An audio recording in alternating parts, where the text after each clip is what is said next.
maybe a word from Miss Do. Got a question, feeling blue, or just wanna hear something new? We're sharing thoughts and points of view. The Yapping Corner welcomes you.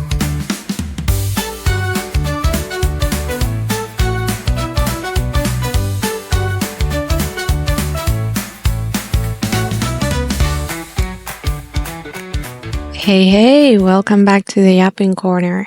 If you're new here, then buckle up because this podcast is basically my verbal journal with fewer secrets and more oversharing. I'm Du, your emotionally unstable host and part-time philosopher. I've successfully survived midterm season and I'm not sitting for any final exams, so I'm on holidays for a month, which is just great. I mean, I still have to work, but I've got more time now. Okay. That's my life update. So, today we're diving into a fun little habit we all hate to love, comparing ourselves to other people. Yes, you know what I'm talking about. You're scrolling through Instagram, 1 second you're laughing at a dog in a Halloween costume, and the next, boom, some girl you kinda knew in high school just bought a house. She has 3 dogs, a six-pack, a hot partner, and somehow also runs her own business where she makes the most amazing paintings in her own studio that looks like an absolute dream. And you're like, okay, that's cool. I just had cereal for dinner and cried over a meme. That's okay. Now let's get something out of the way. Comparing yourself to others is normal. We all do it. Even that girl with the nice paintings probably thinks she's a mess sometimes. But let's talk about why we do it, how not to let it ruin your day, and how to turn that sneaky urge to compare into something less self-destructive. Comparing ourselves to others is something we've done since we were toddlers, fighting over who had the nicer pencil case or the most colors. It starts when we are just tiny little humans. It's wired into our brains. And we may have heard it at home too. Why don't you behave like your sister? Or your cousin already knows how to tie their shoes. Why are you still tripping over yours? And then it just evolves. Suddenly it's, she got a better grade than you on the same test. He made the soccer team and you didn't. They already picked a career path and you're still deciding between 5 different majors and maybe becoming a waiter abroad. Or your friend got their driver's license on the first try. You failed twice and ran over a cone. It's fine. But then we join the comparison train and we start noticing even the most trivial details. Someone's handwriting looks like a font and yours looks like you wrote it during an earthquake. Their notes are color-coded. Yours are just chaos and some coffee stains. Their pet knows tricks. Your pet only knows how to scream at 3 a.m. Fast forward to today. That girl got a job at a cool company, so maybe I should be applying to cooler companies instead of binge-watching true crime series and panic Googling how to be successful overnight. The point is, we've been doing it for ages. It starts early, and if we're not careful, it sticks around like a bad haircut in your ID picture. Trust me, I know what I'm talking about. But here's the thing. We are all on different timelines. That's not just a Pinterest quote, it's the truth. Some people figure things out early, some people bloom at 40, some people peak in high school, RIP to them, and some other people don't even know what they're doing and things just seem to work out in their favor. A big part of this mess is social media. The highlight reel, the curated grid. We are constantly looking at everyone's best 5 seconds of the day and comparing those 5 seconds to our entire unedited existence. It's not a fair fight. You would lose every time. Now, comparison doesn't always show up screaming, I'm jealous. Sometimes it sneaks in looking like motivation that turns into burnout real quick, or quiet resentment towards people we actually like. Feeling guilty for enjoying your own path because it looks different. Or my personal favorite, the I'm happy for you, but also, why not me? Let's talk examples. I once tried to go to the gym every morning because some people I followed online said it changed their life. Did it change mine? Yes, in the sense that I spent my money and time on a new level of exhaustion. Turns out I hate going to the gym. Shocking. But there I was, trying to force myself into someone else's routine because I thought it would make me feel like them. Comparison also loves to show up at weddings, or graduations, or baby showers. It feeds on milestone moments. It's not that you're unhappy for your friend, it's just that suddenly you're wondering if you're behind, if you should have done X, Y, and Z by now, if you even have a 5-year plan, or just a playlist for every mood. Here's how to not let it ruin your life. Okay, time for the good stuff. Here's what's helped me and might help you. Stop spiraling when the comparison ghost creeps in. Stop stalking people who make you feel like trash. Unfollow them. Mute them. Take a break from social media even. If someone's posts always leave you feeling behind, they don't need to live rent-free in your brain. Start noticing your own wins, even the tiny ones. Drunk enough water today? Win. Sent that scary email? Win. Got out of bed even though it felt like climbing Everest? Giant win. Remember, people are not their profiles. You don't see the 50 failed versions of that perfect photo. You don't see the doubt, the late night overthinking, the weird toe cramp they had during that hike. Redefine what success looks like for you. Someone else's dream life might be your nightmare. If you hate corporate jobs, then no amount of comparing yourself to your friend with a corner office is going to make that life fulfilling. You get to define what making it means for you and laugh at it. Seriously. Comparison loses its power when you laugh at how ridiculous it is. Like, imagine comparing your life to someone else's because they have aesthetic bookshelves. Girl, you don't even read. Stop. Your timeline is not a deadline. Let me tell you the weirdest, most freeing thing I've ever realized. There's no finish line. No one is going to pop out of a bush and say, "You've done it, you win at life." That would be terrifying, but also kind of nice. Some people find a dream job at 21. Others don't find it till they are 55. Some never find it at all, but instead they build a life full of good friends, delicious food, and weird hobbies that make them happy, and that's what counts. I once met a woman in her 70s who decided to start painting for the first time in her life. She was so bad at it, but she did not care. She would trade her paintings for English classes, laugh her way through every session, and wear the most outrageous outfits like my house was her personal catwalk. One day, she looked at me and said, "Honey, I wasted decades worrying about how I looked next to everyone else. Now I just want to do whatever makes me happy, as I should have done my whole life." Honestly, iconic. So let's follow her lead. Let's stop caring about whether someone else's outfit is cooler or their brush strokes are smoother. Wear whatever makes you feel like the main character. Try new things even if you suck at them. Be proud of yourself just for showing up. Because the truth is, no one's keeping score but you. And you don't have to play that game anymore. But let's be honest. Sometimes the hardest moments aren't when strangers succeed, but when your friends do. The ones you love, the ones you've shared junk food, inside jokes, and full-on existential crisis with. They start getting married, buying houses, getting promotions, and you're still living at home. You're investing your whole income into your education, and the highlight of your week was getting an extra nugget on your delivery order, which, by the way, was a victory. Never let anyone take that nugget joy away from you. But then those same friends start planning a spring wedding, and every time you hang out, it's all talk about florists, venues, and how they just knew when they found the one.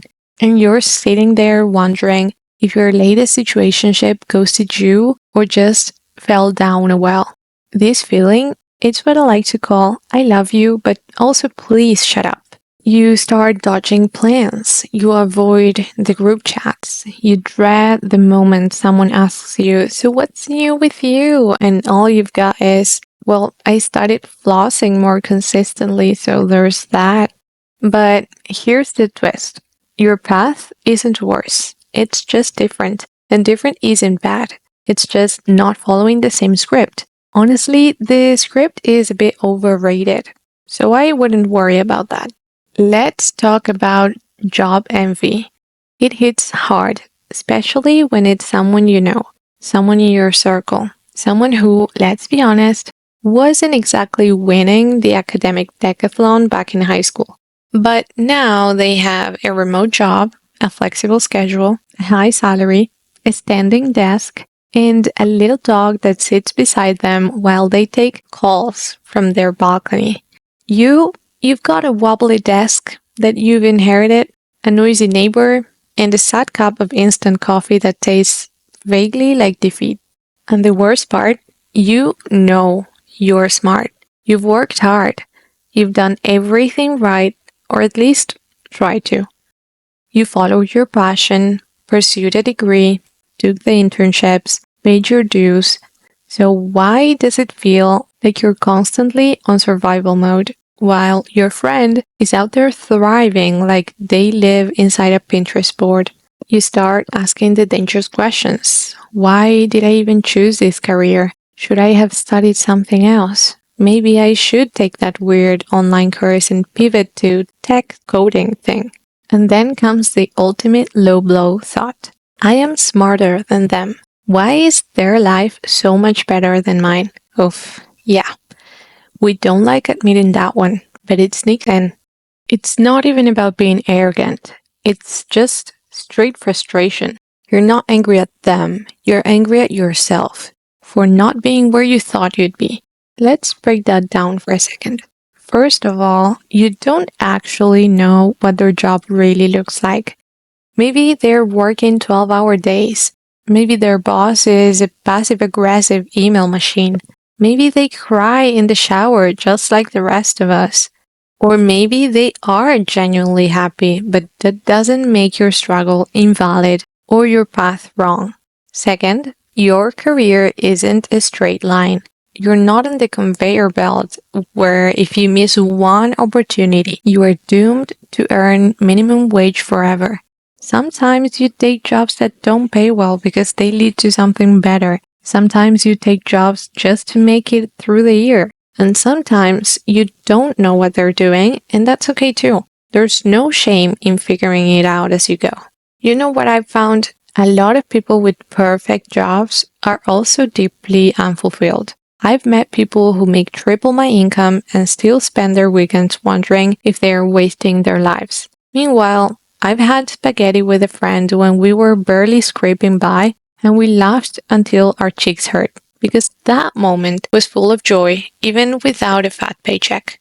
Your job, or not having a job, does not define your worth. Say it louder for the people in the back and your inner critic that needs to calm the heck down.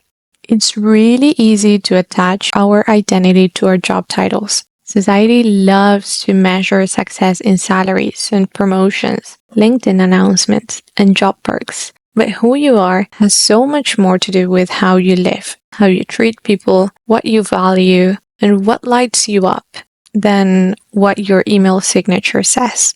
Yes, we need money. Yes, we need stability. Yes, we deserve decent working conditions and a fair pay. But your career path is a long game, and it's okay if it's not flashy right now. Maybe you're building slowly. Maybe you're still exploring. Maybe you're in a rut, but plotting your next move. That's all part of the story. And when you finally do land that job that pays well and feels right, you will appreciate it so much more because you know what it took to get there. Let's shift gears and talk about another flavor of comparison. Everyone is getting married and you're not. It starts innocently enough. You get a wedding invite in the mail, or worse, you see it on Instagram first. Another friend is posting pictures of a proposal on a mountaintop at sunset, complete with professional photos and a drone shot of the "she said yes" moment. And you're over here excited because your toast came out the perfect color. And suddenly that horrible little voice creeps in again. Should I be engaged? Should I be married by now? Am I falling behind? Is everyone picking out floral centerpieces and I'm still grocery shopping only on Tuesdays because there's a nice discount? It's a brutal spiral. But let's be honest, people are getting married, sure, but not all of them are getting married out of a fairy tale love story. Some are doing it for the green card, some for that fancy looking Italian citizenship, some just because it felt like the next step and no one had the emotional bandwidth to back out. Half of those marriages will end in a year. Harsh, but true. So if you're feeling like you're the only one not marching down the aisle, take a breath. You don't want a wedding. You want a marriage, a good one. One that starts with love, not a need for shared health insurance or a nice blender of a registry. And you don't need a green card and a messy divorce. You don't need to drop 30,000 on a party just to say, see, I'm not behind. You need a partner who makes you laugh when you're anxious, who supports your dreams even when they don't fully understand them, and who would never let you go out with spinach in your teeth. That's the goal, not beating everyone else's wedding date. And if you're single, that's not a punishment. That's just your current chapter. And trust me, there are worse things than being single, like being legally bound to someone who clips their toenails on the couch. In conclusion, we're all just doing our best. Some of us are moving fast, others are on pause, and some are doing a dramatic slow motion walk with emotional music playing in the background. That's okay.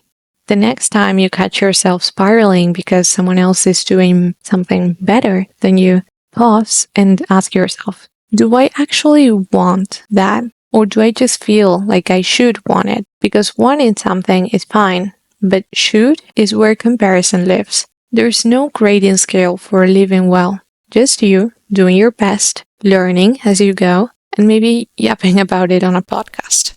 So let's take a collective deep breath and think about this. What are we really doing when we compare ourselves to others? Most of the time, we're comparing our uncertainty to someone else's edited certainty. We compare our worst day to their best post, our half-baked progress to their shiny milestone. But what we forget, and we always forget, is that everyone, absolutely everyone, is struggling with something they're not showing. Maybe that friend who just got that dream job is also on the verge of burnout.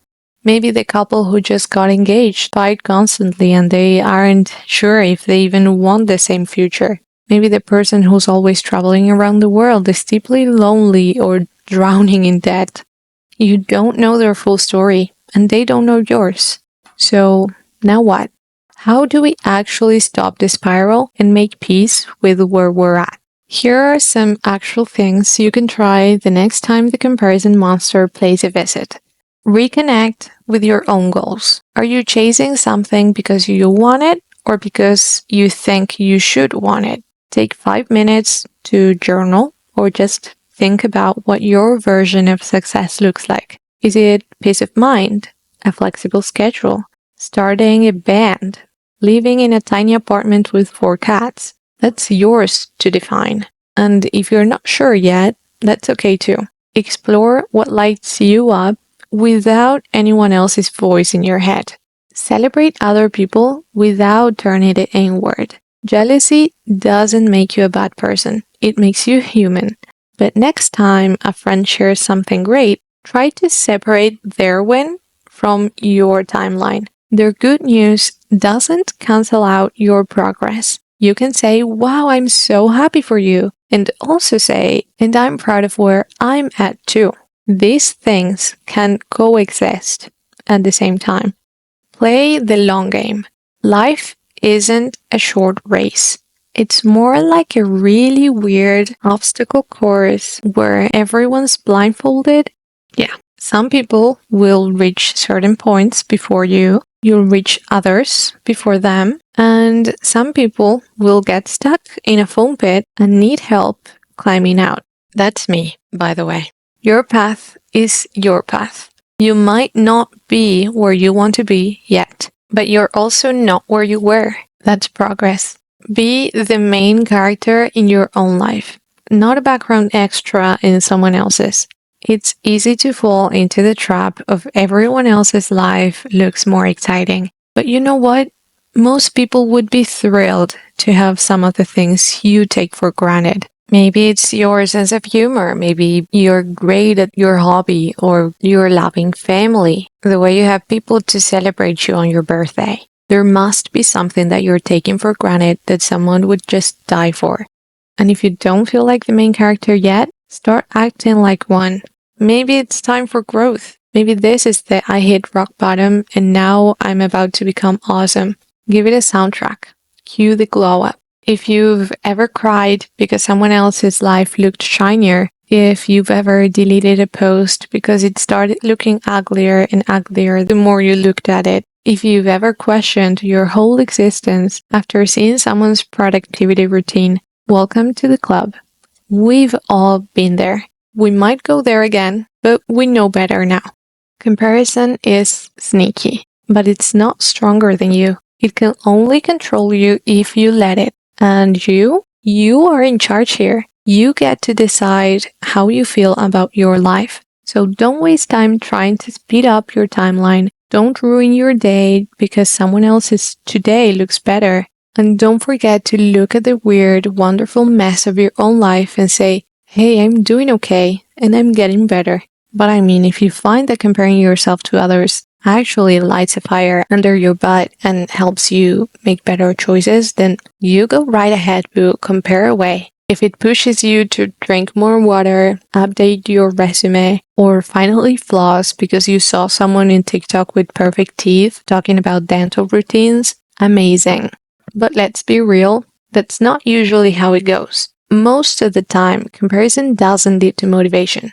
It leads to low self-esteem because we're not looking at the people who are struggling. We're not saying, oh look, they also stayed in bed all weekend watching reality TV. Maybe I'm okay. No, we're comparing ourselves to the people who seem to be absolutely crushing it.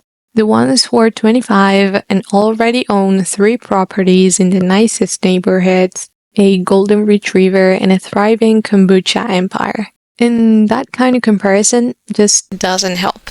Alright, that's it for today. Thanks for listening, my lovely overthinkers. Go live your lives. You're doing great. If something along these lines has happened or is happening to you, you can send your stories at the Yapping Corner on pretty much every platform.